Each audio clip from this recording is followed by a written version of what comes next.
Well, hello. All right. What are we on? Episode 4, 5? Episode something. Left off with acceptance last time. And we are moving into the next two, which there's a barrier between. The second and possibly probably the largest barrier is going from reason, which is the next one, into love. And we'll talk a little bit about that. But what is reason? Reason is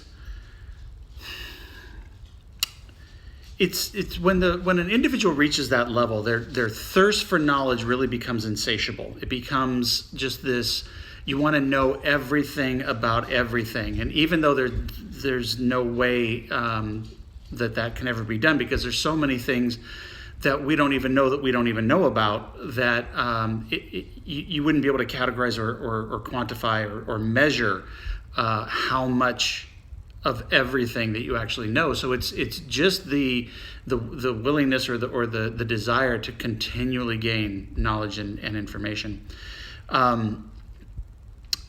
They also, at this stage, no longer want to only achieve what they see as possible, but they want to test the limits of their own beliefs.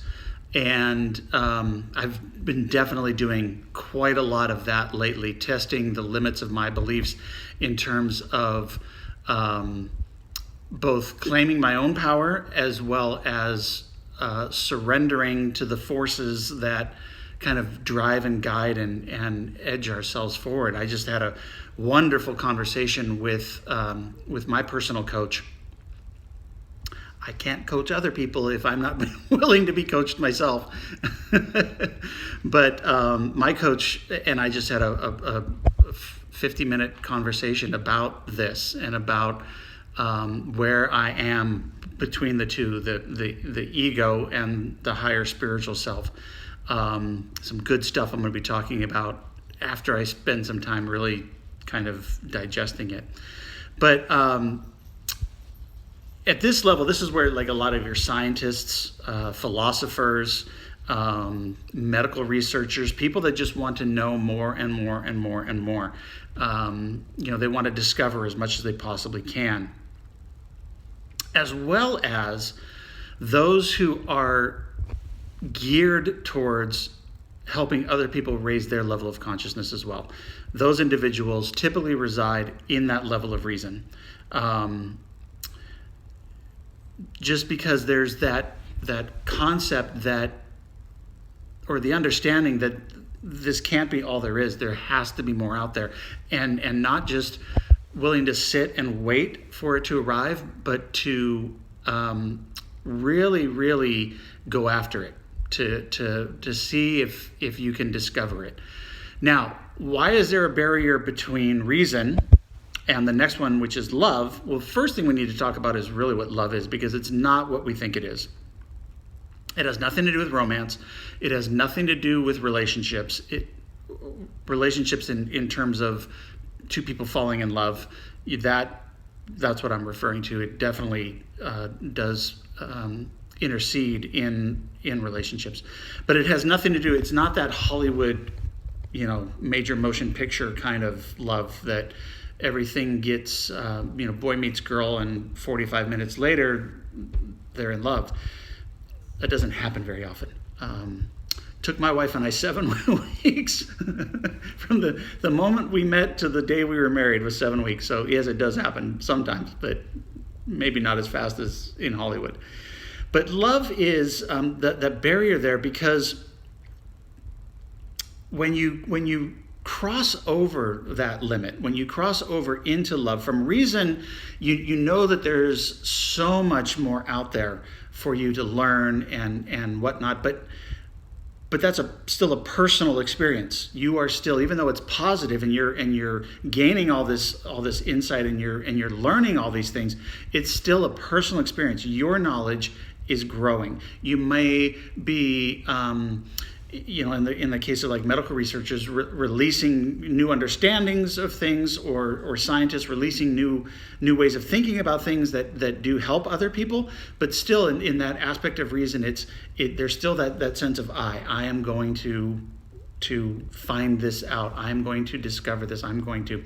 And when you reach the level of love, this is where you start to live by intuition. There really is no longer that aspect of, or the sense of I, the sense of self, the identification with self isn't as ingrained as it is even in the expanded conscious levels that we've already spoken about, with courage and neutrality and willingness and whatnot.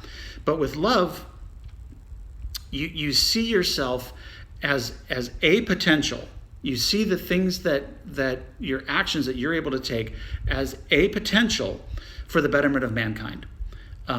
Not for anything that you are necessarily going to gain from it, or it's not going to necessarily make, your life better at the expense of anybody else's life. There's just that sense that rather than living through knowledge or skill, as you're incorporating all this new knowledge, you're living through the aspect of intuition. And that's really where we come down to love. This is the love of man, right? Plural, global, right? Global man, regardless of race, religion, sex, gender, or any of that other stuff. We're just humanity. You could use that word instead. So it's the willingness to see that your concern for humanity goes far, far and above any concern you have for yourself.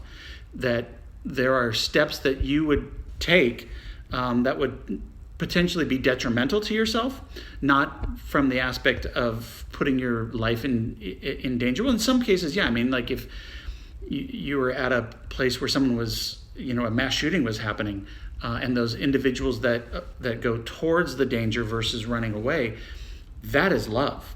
That is love, saying, I'm okay if I get shot as long as, or if I get hurt or wounded or whatever, I'm okay if something happens to me, as long as by doing so, it helps, it could potentially save, however many other people. So that is love. And that's where that's why that barrier is there between reason and love. We're okay up to a point in the duality, the relationship between the ego and the higher self, the spiritual self. They're okay playing in the same sandbox up to a certain extent. But when you break through into this understanding that the world, the population of the world, humanity is more important than taking care of my own needs in situations. That's where the ego kind of throws a wrench into the machinery and is like, wait a minute, I still exist. I'm still here. I still have purpose. I still serve. And it's just kind of weird that this is the conversation I just had earlier with my coach, just literally 4 or 5 minutes before I started recording this. Lot of things to dive into, a lot of things to just really, really, really, tear apart and dive into and just explore. And what does it mean to me? And what does it mean to my relationship with self, with my relationship with my ego, with my relationship with the world? What does all this mean? And what can I do with it? Right? What can be created with this new sense of being? So we go into joy tomorrow or the next day. I don't know. Whenever I record it, sometimes I say tomorrow and then it doesn't happen tomorrow. But y'all love me, right? Joy and peace. Those are the last two. Look forward to seeing you guys.